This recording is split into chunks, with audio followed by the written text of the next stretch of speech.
Hello everyone, welcome to the class. तो बहुत बहुत स्वागत है आपका हमारी आज की इस ऑसम सी क्लास में। This is Neha Saini in front of you. तो वेलकम गाइस, आपका बहुत बहुत स्वागत है। तो आज हम लोग क्या करने वाले हैं, उसको कराने से पहले थोड़ा सा हम प्रीवियस क्लास का जो मैंने आपको टॉपिक कराए थे उसके बारे में थोड़ा सा डिस्कस कर लेते हैं। मैंने आपको बहुत ही इंपॉर्टेंट कुछ क्वेश्चंस कराए थे। क्वेश्चंस में मैंने आपको बहुत अच्छे से समझाया था कि हमारे जो रेजिस्टेंस होता है वो कितना ज़्यादा ज़रूरी होता है। एम आई राइट? रेजिस्टेंस जो है वो सर्किट में कितना इम्पोर्टेंट होता है और किस तरह से उसका कॉम्बिनेशन आप लोग कर सकते हैं। रेजिस्टेंस में क्या होता है, रेजिस्टेंस में आपके बहुत सारे यहाँ पे टॉपिक्स आ जाते हैं, जैसे कि रेजिस्टेंस में सारे के सारे न्यूमेरिकल्स आते हैं। अब न्यूमेरिकल्स भी किस तरह से आते हैं, न्यूमेरिकल्स भी आपको कुछ इस तरह से दिए जाते हैं कि सिंपल वे में तो बिल्कुल भी नहीं दिए जाते। रेजिस्टेंस में एक तो आपका सीरीज आता है। अगर आपको बहुत ही इजी कुछ करने को दिया जाएगा, क्योंकि आप लोग जानते हैं कि जो करंट होता है, जो रेजिस्टेंस वगैरह की चीज़ें होती हैं, ये सारी की सारी प्रैक्टिकल है ना। ये सिर्फ किताबों के लिए नहीं है, कभी ना कभी तो आपको इनको प्रैक्टिकल करना ही है। तो ये चीज़ें आपको सिर्फ इसलिए नहीं सीखनी है कि आपका एग्ज़ाम आने वाला है, आपको एग्ज़ाम प्रिपेयर करना है या आपको बस सीखना है। आपको क्योंकि ये प्रैक्टिकल भी करना है, आपको सर्किट बनाने हैं, आपको सर्किट लगाने हैं, आपको नए नए इन्वेंशंस करने हैं, तो उसके लिए आपको ये आना बहुत ज़्यादा ज़रूरी है। तो रेजिस्टेंस जो होते हैं, मैंने आपको बताया था कि रेजिस्टेंस आपके बहुत सारे टॉपिक कवर करता है, जैसे कि रेजिस्टेंस आपका सीरीज में कैसे होता है, रेजिस्टेंस आपका पैरेलल में कैसे होता है। देन उसके बाद मैंने आपको ये भी बताया था कि सबसे ज़्यादा जो पूछा जाता है और रियलिटी भी है, ठीक है, रियलिटी भी है कि आपका कॉम्बिनेशन कैसे होता है। आज मैं आपको ना बहुत ही इंपॉर्टेंट एक टॉपिक कराने वाली हूँ, मतलब न्यूमेरिकल भी कराऊंगी, लेकिन उससे पहले मैं आपको कुछ इंपॉर्टेंट बताने वाली हूँ जो आपकी एवरीडे लाइफ से रिलेटेड है और आप लोगों के लिए बहुत ज़्यादा वो ज़रूरी भी है। ठीक है, तो ये टॉपिक मैं आपको यहाँ पे कराने वाली हूँ। तो चलिए फिर without any waste of time, सबसे पहले तो मैं आपको वो टॉपिक बताती हूँ कि मैं आपको क्या कराने वाली हूँ। देखिए होता क्या है, आप लोग भी जानते हैं ये चीज़ें कि आपको ये पता होना चाहिए कि आपके घर में क्या है कॉम्बिनेशन, मतलब सीरीज है, पैरेलल है। ये चीज़ें आपके लिए जानना बहुत ज़्यादा ज़रूरी होती हैं। तो आपको एक बात बताती हूँ, सबसे पहले तो मैं आपको ये बता दूँ कि सीरीज में क्या होता है। देखिए बिल्कुल एकदम बेसिक से कवर करती हूँ मैं यहाँ पे। सीरीज में क्या होता है, सीरीज में आपके इस तरह से रेजिस्टेंस क्या होते हैं, इस तरह से रेजिस्टेंस आपके जुड़े हुए होते हैं ना। जैसे कि मैंने कह दिया यहाँ पे R1 है, यहाँ पे आपका रेजिस्टेंस R2 है, यहाँ पे आपकी क्या है, वोल्टेज लगी हुई है, और ये आपका बन गया सर्किट। अब होता क्या है, आप लोगों को ये बातें बहुत अच्छे से पता है कि आपकी जो रेजिस्टेंस होता है सीरीज में, उसमें जो आपका करंट होता है वो सेम होता है। अगर आप लोगों को याद हो तो करंट आपका सेम होता है, वोल्टेज एंड आपका जो रेजिस्टेंस होता है वो अलग अलग होता है। यस। देन उसके बाद अगर मैं यहाँ पे बात करूँ आपको पैरेलल के बारे में, तो आप लोगों को शायद याद होगा, पैरेलल का मैंने बनाना सिखाया था आपको। पैरेलल कुछ इस तरह से बनता है, एक होता है आपका ऊपर, ठीक है, देन उसके बाद एक होता है आपका नीचे। कुछ इस तरह से आपका पैरेलल का बनता है, R1 एंड R2। और इस तरह से आपकी क्या बन जाती है, इस तरह से आपकी बन जाती है सर्किट। अब इसमें जो करंट आता है वो अलग अलग आता है। यहाँ पे आपका I1 आएगा, यहाँ पे आपका I2 आएगा, I1 एंड I2। जबकि आपका जो सीरीज होता है उसमें सेम करंट फ्लो करता है, क्योंकि रास्ता ही सेम है। अगर आप देख पा रहे हैं सीरीज में तो रास्ता ही सेम है, एक ही लाइन से जाना है, लेकिन पैरेलल में अलग अलग रास्ते हैं, तो करंट अपने आप फुली फ्री होकर जाता है। तो पैरेलल में क्या होता है, वोल्टेज आपकी सेम होती है, ठीक है। तो आपसे जो क्वेश्चन पूछा जा सकता है या पूछा जाएगा कहूँ मैं, क्योंकि बहुत ज़्यादा इंपॉर्टेंट है और इसके बारे में तो आपको पता भी होना चाहिए कि अगर कोई आपसे ये पूछे कि बताइए कि आपके घर में कैसा कनेक्शन होता है, सीरीज में होता है या पैरेलल में होता है। तो देखिए आपको मैं एक बात बता दूं, हमेशा लाइफ में याद रखिएगा, आपके घर में जो कनेक्शन होता है ना वो पैरेलल में होता है, सीरीज में क्यों नहीं होता मैं बता देती हूँ। फॉर एग्जाम्पल आपके घर में फर्स्ट रूम में ये रेजिस्टेंस है, सेकेंड रूम में ये रेजिस्टेंस है, थर्ड रूम में ये। तो ऐसा तभी हो सकता है जब आपका एक ही रूम में हो। लेकिन आप लोग तो जानते हैं अपने घर में जो सर्किट होते हैं वो अलग अलग रूम के अलग अलग होते हैं।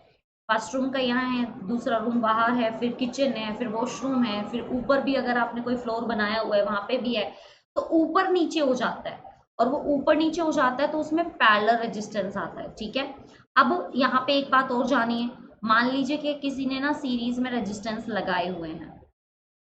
ठीक है, अगर मान लीजिए कई बार ऐसा हो जाता है ना कि कोई मान लीजिए रूम का कोई सर्किट आपका मतलब किस कुछ प्रॉब्लम हो गई है, सॉकेट खराब हो गया, कुछ भी हो सकता है। अगर वो आपका खराब हो गया है तो इसका मतलब उसको बीच में से टूटना पड़ेगा। आपको क्या करना है, वो जो आपका सर्किट है वो बीच में से ब्रेक हो जाएगा। और ये तो कॉमन सी बात है कि अगर वो आपका बीच में से ब्रेक हो गया, अगर वो इस तरह से आपका ब्रेक हो गया तो आगे करंट कैसे जाएगा? करंट तो सेम था ना, एक ही करंट तो जा रहा था आगे, तो करंट तो आपका सेम था। तो अब यहां से करंट जाएगा, आगे तो रास्ता ही नहीं है। इसका मतलब अगर आपके घर में सीरीज कनेक्शन किया जाए तो अगर आपके एक रूम का खराब हो गया ना तो आपके सारा रूम का खराब ही हो जाएगा। समझ रहे हैं मैं क्या कहना चाह रही हूँ? यानी कि सीरीज एंड पैरेलल का आपको ये समझना होगा कि सीरीज में करंट सेम ही आता है। अगर एक सर्किट का आपका खराब हो गया तो सारा ही खराब हो जाएगा। लेकिन पैरेलल में ऐसा नहीं होता है। क्यों नहीं होता है? पैरेलल में दोनों का रास्ता अलग अलग होता है ना, दोनों का वे अलग अलग है। एक ऊपर जाता है, एक नीचे जाता है, एक यहाँ से जाएगा, एक यहाँ से जाएगा। अगर आपका एक टूट भी गया है तो कोई फर्क नहीं पड़ता, वो दूसरे रास्ते से चला जाएगा। समझ रहे हैं? तो ये डिफरेंस होता है आपका करंट का सीरीज एंड पैरेलल में, किस तरह से पूरा का पूरा सिस्टम होता है। तो आपको ये पता होना चाहिए कि आपके घर में जो आ रहा है रेजिस्टेंस वो आपका पैरेलल है, वो आपके पैरेलल में कनेक्टेड होता है। जो सीक्वेंस होती है वो आपके पैरेलल की होती है, सीरीज की नहीं होती है, क्योंकि अगर वो सीरीज में लगाएंगे तो हमें ही नुकसान हो जाएगा। Got it? And I hope आपको ये चीज़ बड़ी अच्छे से समझ में भी आ गई होगी जो मैंने आपको समझाने की कोशिश की है। तो ये सीरीज एंड पैरेलल का आपको याद रखना है, ये टॉपिक बहुत ज़्यादा इंपॉर्टेंट है, कंसेप्चुअल क्वेश्चन में कई बार पूछा जा सकता है। अच्छा हाँ, मैं इसका एक एग्जांपल देती हूँ आपको। आपने वो लड़ी देखी होगी ना जो मतलब कलरफुल होती हैं, सेम कलर की भी होती हैं, जो हम लोग दीपावली पे लगाते हैं। बॉयज को तो बहुत अच्छे से पता होगा, क्योंकि ये सब लगाने का ना शौक बॉयज को बहुत होता है। तो आप लोगों ने कभी ध्यान दिया हो, तो अगर आपका कोई एक बल्ब खराब हो गया है, मान लीजिए कि एक बल्ब है खराब हो गया है, तो आप देखते हैं कि आपका ना पूरा का पूरा चल नहीं रहा है, मतलब पूरा का पूरा आपका वहीं पे स्टॉप हो गया है। बस ये दोनों तीनों ही चलेंगे, आगे वाले सब बंद हो जाते हैं, चलते ही नहीं है। क्यों? क्योंकि है ना यहाँ पे पाथ ब्रेक हो गया है। और सर्किट में करंट को फ्लो करने के लिए एक क्लोज पाथ की जरूरत होती है, एक क्लोज्ड पाथ की जरूरत होती है, एक बंद रास्ते की जरूरत होती है। अगर वो रास्ता आपका बंद नहीं होगा तो करंट वहां पे फ्लो नहीं करेगा, करंट वहीं पे रुक जाएगा और बहुत ज्यादा आपको प्रॉब्लम हो जाएगी। समझ में आई ये छोटी सी बात? कैसे आपको ये बात यहाँ पे क्लियर करनी है, किस तरह से समझनी है। तो आपके घर में जो लड़ी वगैरह होती है दीपावली की, तो वो आपकी क्लोज्ड पाथ पे काम करती है। ये छोटा सा एग्जाम्पल आप याद रख सकते हैं, ये सीरीज का एग्जाम्पल है। ठीक है, एंड आई होप आप लोगों को समझ में भी आ गया होगा कि मैं यहाँ पे क्या कहना चाह रही हूँ। मैंने इजी वे में समझाने की कोशिश भी कर दी है आपको। तो मैंने कुछ न्यूमेरिकल्स आप लोगों को कराए थे एंड आई होप आप लोगों को समझ में भी आ गया होगा। अब जो मैं यहाँ पे आपको न्यूमेरिकल कराने वाली हूँ, थोड़ी सी डिफरेंट न्यूमेरिकल्स हैं। ठीक है, थोड़ा सा कॉम्बिनेशन में भी होगा, कॉम्बिनेशन ही आएगा एग्जाम में। अगर एग्जामिनर आपको थोड़ा सा टफ देने की कोशिश करेगा तो वो आपको यही देगा, मतलब वो आपको ना हमेशा कॉम्बिनेशन देने की ही कोशिश करेगा। क्योंकि कॉम्बिनेशन होता ही इतना, मतलब ये मान लीजिए कि उसमें पूरा, देखिए कॉम्बिनेशन में क्या होता है कि एग्जामिनर को ये भी पता लग जाएगा कि आपको सीरीज के बारे में पता है या नहीं, और उसको ये भी पता लग जाएगा कि आप पैरेलल के बारे में कितना जानते हैं, है ना। तो सीरीज देने के चांसेस ज्यादा रहते हैं, इसीलिए मैं बार बार रिपीट कर रही हूँ कि आप थोड़ा सा ना कॉम्बिनेशन पे ध्यान दीजिए, कॉम्बिनेशन आपके लिए बहुत ज्यादा जरूरी है। तो चलिए फिर एग्जाम्पल करते हैं। कुछ मैंने करा दिए थे, कुछ कॉम्बिनेशन रह गए थे, वो मैं आपको आज कंप्लीट करा देती हूँ। तो क्वेश्चन है हमारे पास, two resistors of 10 ohm and 20 ohm are connected in parallel. आपके पास है ना दो रेजिस्टेंस है, दोनों आपस में पैरेलल में कनेक्टेड है। This combination is connected in series with 4 ohm resistance. जो दो आपके रेजिस्टेंस पैरेलल में थे उनके साथ तीसरा वाला सीरीज में कर दिया है। Determine the current end voltage across 15 volt register in the given circuit. तो आपको क्या करना है, आपको करंट फाइंड आउट करना है। ठीक है, कि किस तरह से आपका पूरा का पूरा सिस्टम यहाँ पे कंज्यूम हो जाता है। चलिए तो यहाँ पे हम लोग शुरू करते हैं, किस तरह से हम लोग इसको समझेंगे यहाँ पे। चलिए, तो सबसे पहले तो मैं हमेशा आपको जो कहती हूँ, डायग्राम हमेशा सबसे पहले बनाया कीजिए। अगर आप लोग डायग्राम नहीं बनाएंगे तो आपके लिए बहुत ज़्यादा प्रॉब्लम हो सकती है, क्योंकि एग्जामिनर को सिर्फ अगर आप सॉल्यूशन करके दिखाएंगे ना, तो एग्जामिनर को शांति नहीं होती है कि बच्चे को आता है। ठीक है, समझ रहे हैं मैं क्या कह रही हूँ? तो चलिए फिर सबसे पहले आपको दो रेजिस्टेंस गिवन है यहाँ पे, जो कि आपके पैरेलल में है। डायग्राम नीट एंड क्लीन होना चाहिए। हो सके तो एग्जाम में अपना स्केल लेकर जाएं और स्केल की हेल्प से इसको करें। तो आपके पास दो रेजिस्टेंस है, R1 की वैल्यू हमारे पास 10 ओम, एंड सेकेंड रेजिस्टेंस है हमारे पास, जिसका नाम हम रख देते हैं R2, जिसकी वैल्यू हमारी 20 ओम। इसको थर्ड वाले के साथ कनेक्ट किया गया है सीरीज में, और इसका नाम हम R3 रख देते हैं, जो कि है हमारा 4 ओम। इस सर्किट को यहाँ पे कंप्लीट किया गया है कुछ इस तरह से। इस तरह से यहाँ पे वोल्टेज लगाई गई है, और यहाँ पे वोल्टेज की जो वैल्यू आपको गिवन है वो गिवन है 15 वोल्ट। ठीक है, तो इस तरह से आपको डायग्राम बनाना है। मुझे नहीं लगता है डायग्राम इतना ज़्यादा टफ है। कॉम्बिनेशन के डायग्राम आपको एक बार अगर समझ में आ जाता है तो बहुत ईजी हो जाता है। तो मान लीजिए कि मैं इन पॉइंट्स का यहाँ पे नाम दे दूँ। मान लीजिए यहाँ से मैं चलना शुरू करूँ तो ए पॉइंट हो जाएगा हमारा, बी पॉइंट हो जाएगा और हमारा सी पॉइंट हो जाएगा। ज़रूरी नहीं है आपको पॉइंट वगैरह देना, ठीक है, तो आपको घबराने की बिल्कुल भी ज़रूरत नहीं है। ठीक है, तो यहाँ से तो आप समझ सकते हैं कि पैरेलल में जो है करंट आपका अलग अलग जाता है। यहाँ पे करंट आई होगा, यहाँ पे आपका करंट I2 होगा, लेकिन यहाँ से जो करंट जाएगा वो आपका I ही होगा, क्योंकि सीरीज में तो करंट हमेशा सेम ही रहता है ना। और हमें क्या बोला गया है, हमें यही बोला गया है कि आप लोगों को करंट ही फाइंड आउट करके दिखाना है। चलिए सबसे पहले हम लिखते हैं हमारा गिवन डाटा।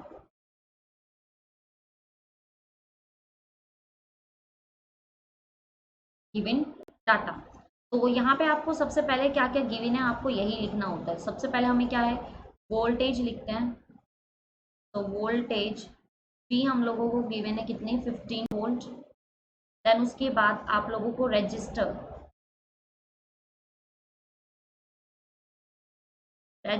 गिवन है। R1 is equal to 4 ohm, R2 is equal to 10 ohm and R3 is equal to 20 ओम।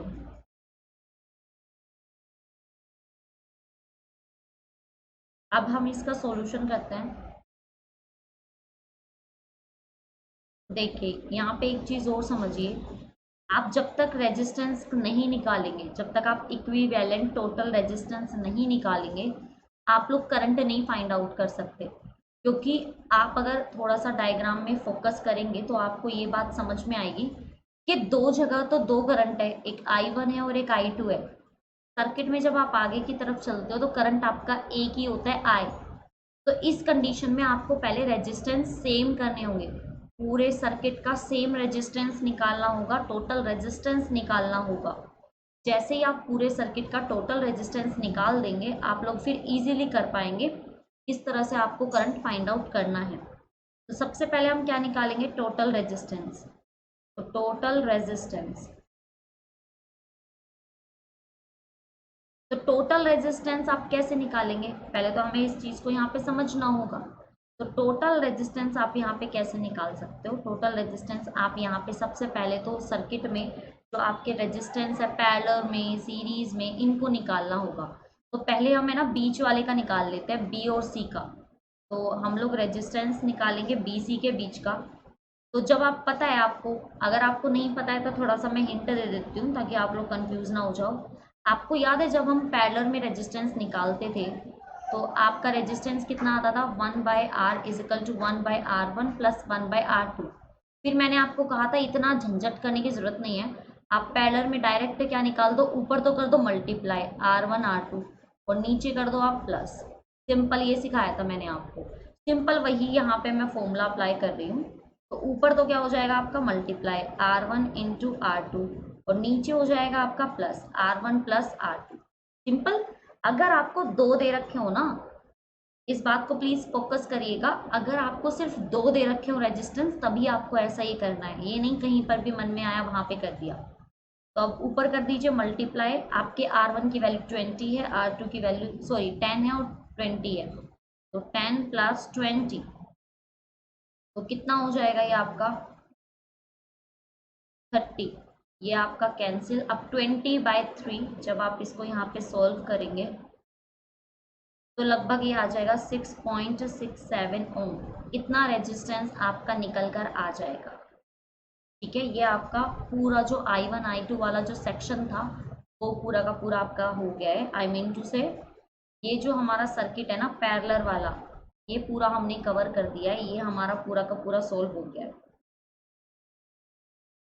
समझ रहे हैं क्या कह रही हूँ, है ना। अब हमें क्या करना है, अब हमें पता लगा यहाँ पे क्या पता लगा हम लोगों को कि अब हमारे पास ना यहाँ पे एक रेजिस्टेंस आ गया है।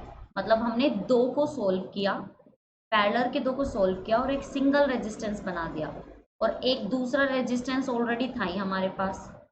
वोल्टेज हमारे पास थी 15 वोल्ट और ये हमारा सर्किट हो गया है। तो ये जो हमारा रेजिस्टेंस है ये तो हमारा 4 ओम था ही। ये हमारा कितना निकल के आया 6.67। अब हमारे पास ये रेजिस्टेंस बचे, तो अब हम इन दोनों को सीरीज में कर देंगे क्योंकि ये सीरीज में ही कनेक्टेड है। तो अब हमें क्या करना है, टोटल रेजिस्टेंस निकालना है।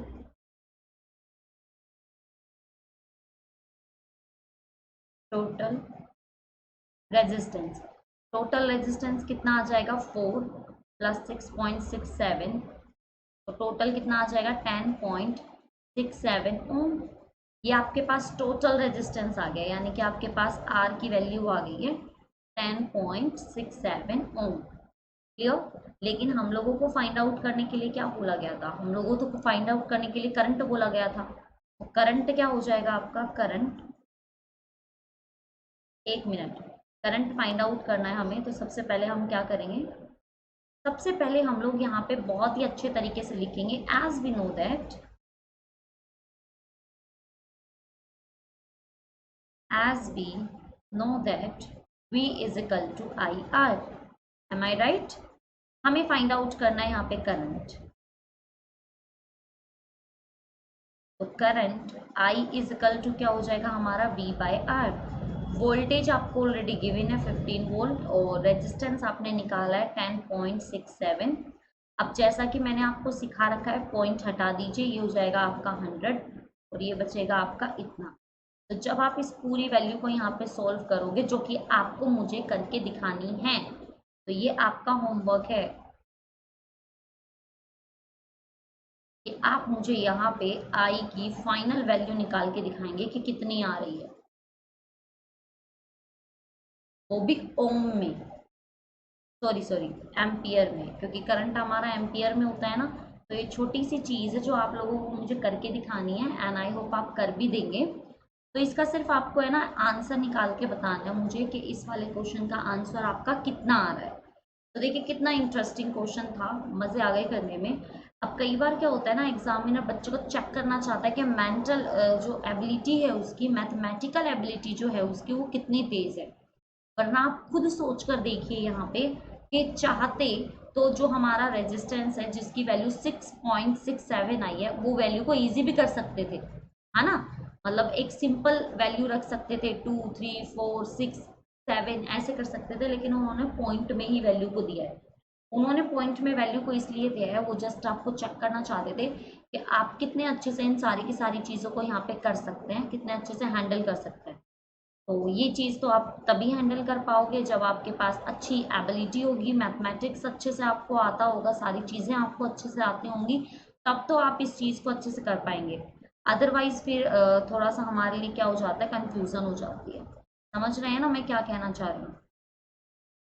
तो ये छोटी छोटी चीज़ें हैं आपकी जो बहुत ज़्यादा आपके लिए ज़रूरी हो जाती हैं। तो आई होप आप लोग इन छोटी छोटी चीज़ों का खास ख्याल रखेंगे और अपना न्यूमेरिकल ज़रूर आप करके देखिएगा, ठीक है।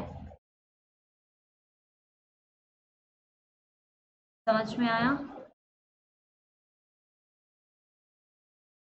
समझ लीजिए। अगर कोई कंफ्यूज़न है तो आप अभी भी मेरे साथ यहाँ पे डिस्कस कर सकते हैं, ओके। तो अगर कोई भी कंफ्यूज़न आप लोगों को आती है तो हम आपके लिए हमेशा हैं यहाँ पे, आप लोगों को बिल्कुल भी टेंशन लेने की ज़रूरत बिल्कुल भी नहीं है, ओके।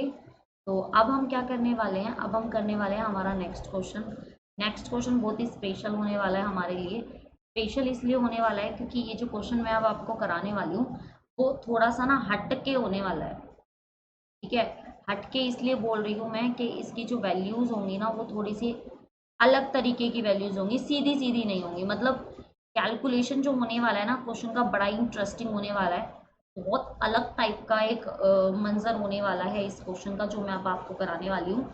आई होप आप लोग एक्साइटेड होंगे और अच्छे से करने की कोशिश भी करेंगे। लेकिन उससे पहले आप पहले इसको करके देखिए, ठीक है।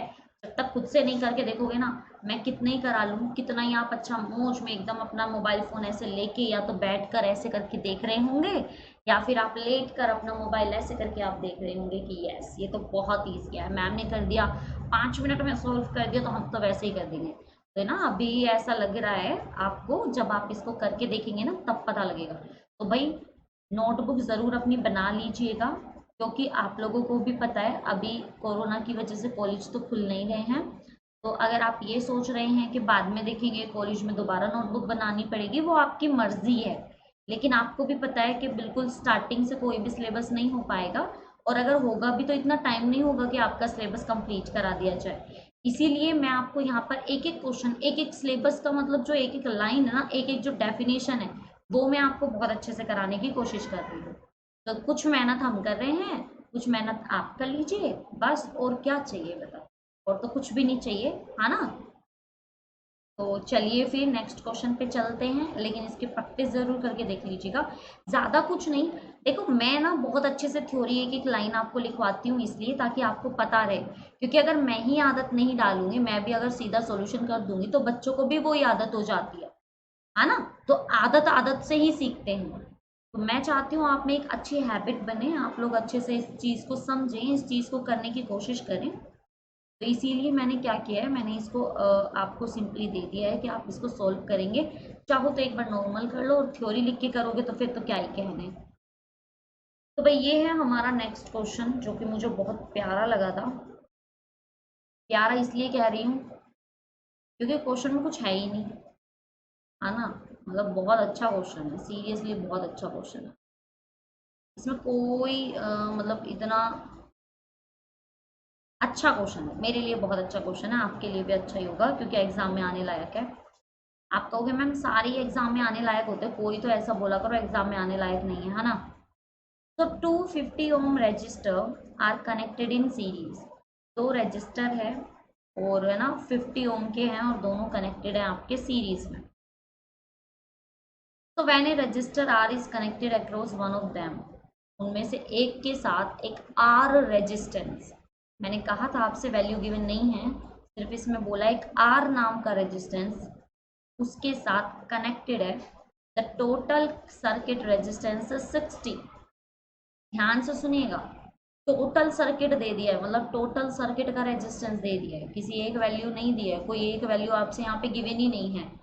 आपको यहाँ पे बोल दिया गया है कि एक टोटल सर्किट का रेजिस्टेंस 60 है, तो बताइए आर की वैल्यू क्या होगी। मतलब अमेजिंग क्वेश्चन है, बहुत अच्छा क्वेश्चन है, सीरियसली आने लायक है और बहुत गजब का क्वेश्चन है। मतलब क्वेश्चन में आपका कौन किसके साथ सीरीज में है, कौन किसके साथ पैरेलल में, कुछ नहीं गिवन है। सिर्फ आपको कहा है कि दो रेजिस्टेंस है 50 ओम के और दोनों सीरीज में है। अब यहाँ पे लगाना पड़ेगा दिमाग, और सच्ची इतना अच्छा क्वेश्चन, अब दिमाग आधा तो आधे बच्चों का तो घूमेगा, बहुत मजा आने वाला है। सीरियसली बड़ा मजा आने वाला है मुझे, बहुत अच्छा लग रहा है क्वेश्चन, और क्वेश्चन को देख देख के ही बड़ा अच्छा लग रहा है। मतलब दिल में ना अलग से खुशी आ रही है, अरे वाह क्या क्वेश्चन है।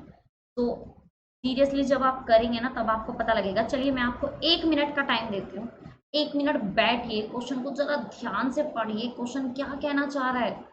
या अगर मान लीजिए, सोच कर देखिए एक बार इस चीज को, एक एक सोच रखिए और सोच के देखो कि अगर ऐसा हो, सोचना जो मैं कहना चाह रही हूँ, अगर ऐसा हो कि आप लोगों को ऐसा क्वेश्चन दे दे एग्जामिनर कि मैंने आपको नहीं कराया, या आपने नहीं किया, या आपकी बुक में नहीं है, और कुछ इसी तरह से क्वेश्चन आपके सामने एग्जाम जब आप एग्जाम देने जाओगे एग्जामिनेशन हॉल में, तो आपके सामने एक ऐसा क्वेश्चन अचानक से आ गया है, क्या करोगे। मान लीजिए कि एग्जामिनर का मूड है सरप्राइज देने का, और वो आपको कुछ इस तरह का क्वेश्चन दे दे, तो आप क्या करोगे। चलिए मैं आपकी थोड़ी सी हेल्प कर देती हूँ, थोड़ी सी करूँगी, ज़्यादा नहीं करूँगी। मैं आपको ना ये क्वेश्चन नेक्स्ट क्लास में कराऊंगी, तब तक आप इस क्वेश्चन का आंसर मुझे दीजिए। आज मैं नहीं कराऊंगी, मैं भी आज एग्जामिनर की तरह थोड़ा सा सरप्राइजफुल हो जाती हूँ। तो मैं आपको ये क्वेश्चन नेक्स्ट क्लास में कराऊंगी, तब तक आप क्या कीजिए, आप है ना इसको सोल्व करने की कोशिश करो। जो बच्चा इस क्वेश्चन को सोल्व कर पाया ना, मैं डेफिनेटली श्योरिटी के साथ कह सकती हूँ बेटा पक्का बहुत आगे जाओगे, बहुत गजब का करने वाले हो। लेकिन चीटिंग नहीं करनी है। देखिए मुझे नहीं बताना, मेरे से नहीं बताना कि मैम मेरा हो गया, खुद को बताना है। अगर आप इसका आंसर, मैं इसका आंसर बता देती हूँ। इसका आंसर जब आप सोल्व करोगे तो एक मिनट, इसका आंसर लगभग लगभग आएगा 12.5 होगा। निकाल कर देखो, अगर आप ये आंसर निकाल पा रहे हो, आर की वैल्यू आ गई है, मैं डेफिनेटली श्योरिटी के साथ कह सकती हूँ गजब कर रहे हो आप, बहुत अच्छे से कर पा रहे हो, बहुत अच्छे से आप कर सकते हो और आप किसी भी एक क्वेश्चन को कर पाओगे अगर आपने इसका आंसर निकाल दिया तो चलिए ये मेरी तरफ से आपके लिए चैलेंज है। चैलेंज ले लीजिए। अगर आप इस क्वेश्चन को कर पाते हैं तो बहुत मजा आएगा, देखते हैं कौन कौन कर पाता है। अगर किसी का क्वेश्चन ये सॉल्व हो जाता है, आप कर पाते हो, तो मुझे क्वेश्चन उसमें कमेंट बॉक्स में जरूर बताना कि मैम मेरा ये क्वेश्चन हो गया। सच्ची में मुझे बड़ी खुशी होगी अगर आप इस क्वेश्चन को कर पाए तो, मतलब ऑसम, गजब। मेरी खुशी का ठिकाना नहीं रहेगा कि आप लोग सच्ची में इस टाइप के क्वेश्चन कर पा रहे हो, क्योंकि इजी नहीं है ना, इजी बिल्कुल भी नहीं है क्वेश्चन। अगर आप सोच रहे हो कि बहुत इजी क्वेश्चन है तो नो, इजी नहीं है, बिल्कुल भी इजी नहीं है। चलिए फिर देखते हैं कितने बच्चे इस क्वेश्चन को कर पाते हैं। तो मैं मिलूंगी आपको नेक्स्ट लेक्चर में, देखते हैं कि बच्चे कर पाएंगे या नहीं। मतलब एक्साइटमेंट है मुझे भी बहुत ज़्यादा, और बहुत खुशी भी है। क्या होने वाला है, ये स्माइल में चेंज होगा, स्माइल आएगी या फिर, देखते हैं कितने बच्चे वीडियो देखते हैं, कितने बच्चे हमसे पढ़ते हैं, कितने बच्चे इंटेलिजेंट है हमारे, कितने इसको कर पाते हैं और कितने रह जाते हैं। तो ये चैलेंज तो आज पहली बार मैंने आपको चैलेंज दिया है, मैंने कभी भी चैलेंज नहीं दिया है ना, हमेशा पढ़ा दिया है या फिर आपको सिंपल होमवर्क दे दिया है कि भाई ये क्वेश्चन का सोल्यूशन कर लेना। लेकिन आज मूड हो रहा है तो आज तो चैलेंज बनता है बॉस। तो ये चैलेंज आप करेंगे एग्जाम्पल 1.19, इसका आपको करना है। कोई भी बच्चा ना बुक से चीटिंग ना करे प्लीज, कोई भी चीटिंग ना करे, नेट से सर्च ना करे, कहीं सर्च ना करे, कोई जबरदस्ती नहीं है, इसका कोई अवार्ड नहीं मिलने वाला। आपकी खुद की सेटिस्फैक्शन होने वाली है कि आपको कितना आता है ना। तो इसमें चीटिंग करने वाली तो कोई बात ही नहीं है कि भाई आप चीटिंग करो आपको तो अवार्ड मिलने वाला है, हमें फर्स्ट आना है, ऐसा तो कुछ है ही नहीं। तो चीटिंग ना करे, खुद से करके देखिए। मैंने क्वेश्चन भी समझा दिया आपको, पूरा का पूरा क्वेश्चन भी समझा दिया कि कैसे करना है, क्या होगा, कैसे होगा, क्या पूछा गया है, क्या वैल्यू निकालनी है, कैसे निकालनी है, क्यों निकालनी है, सारा तो मैंने आपको समझा दिया है ना। तो चलिए फिर, बहुत बहुत धन्यवाद। अगर आपको मैंने जो आज क्वेश्चन कराया और मैंने सीरीज और पैरेलल में जो डिफरेंस बताया, कनेक्शन बताया घर में, अगर आप लोगों को समझ में आया हो, आप लोगों को पसंद आया हो, तो वीडियो को ज़रूर लाइक कर दीजिएगा। अगर आप चैनल पे न्यू हैं, अभी तक आपने चैनल को सब्सक्राइब नहीं किया है, चाहे आप न्यू हैं या फिर आप ओल्ड हैं, आपने अभी तक चैनल को सब्सक्राइब नहीं किया है, तो प्लीज़ चैनल को सब्सक्राइब कर दीजिएगा। और रियल में अगर आपको लगता है कि वीडियो आपके लिए बहुत ज़्यादा बेनिफिशियल है, औरों के लिए भी हो सकती है, तो प्लीज़ इसको लाइक करके और जल्दी से दोस्तों के साथ शेयर भी कर देना, ठीक है। तो मैं मिलूंगी आपसे नेक्स्ट वाले लेक्चर में, देखते हैं हमारे क्यूट से प्यारे से बच्चा पार्टी क्या सरप्राइज देते हैं, कर भी पाएंगे कि नहीं कर पाएंगे। तो ओके, टेक केयर, अपना ध्यान रखिएगा। आई होप आप लोग बेस्ट करेंगे। Thank you.